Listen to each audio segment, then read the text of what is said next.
President Cyril Ramaphosa se pak is gestryk. Premier Panyaza Lesufi se nuwe blombeddings is geplant en nat gelei. En die ganse Gauteng wemel van wetstoepassers in aanloop tot die naweek se G20 leiersberaad, die eerste van sy soort op die Afrika vasteland.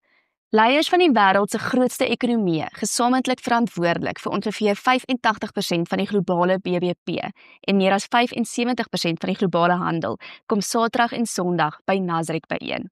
Op die agenda, solidariteit, gelykheid, volhoubaarheid.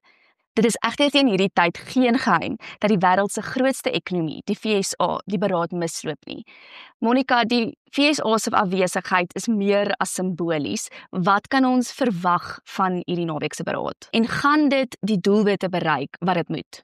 Soos jy genoem het, Tanya, is dit die eerste G20 beraad wat op die Afrika vasteland gehou word. Wat beteken dit was vir Afrika in die algemeen, maar vir Suid-Afrika spesifiek eintlik regtig 'n belangrike geleentheid om 'n goeie beraad te hou en 'n goeie indruk te laat.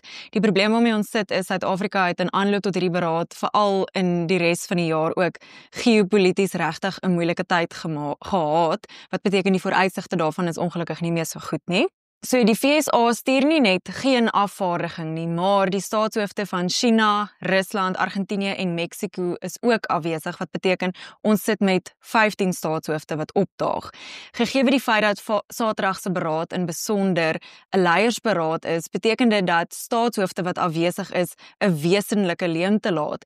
Die hele idee van Saterdag se geleentheid is die foto aan die einde wat ons almal natuurlik ken, maar ook die skouerskuur geleentheid vir die verskillende staatshoofde.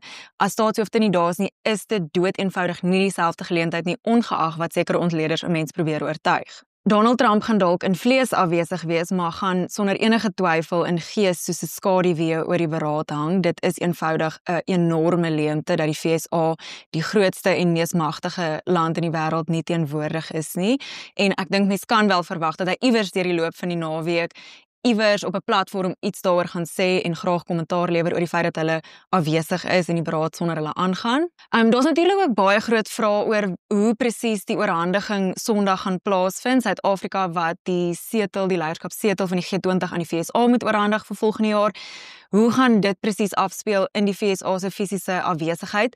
Ek dink daar's met ander woorde baie meer vrae en onsekerheid oor die beraad en die verloop van die naweek as wat enige iemand op hierdie stadium sou verkies. Vir die antwoorde op hierdie kwellende vrae hou Marula Media hierdie naweek dop vir regstreekse dekking vanuit Nasrek.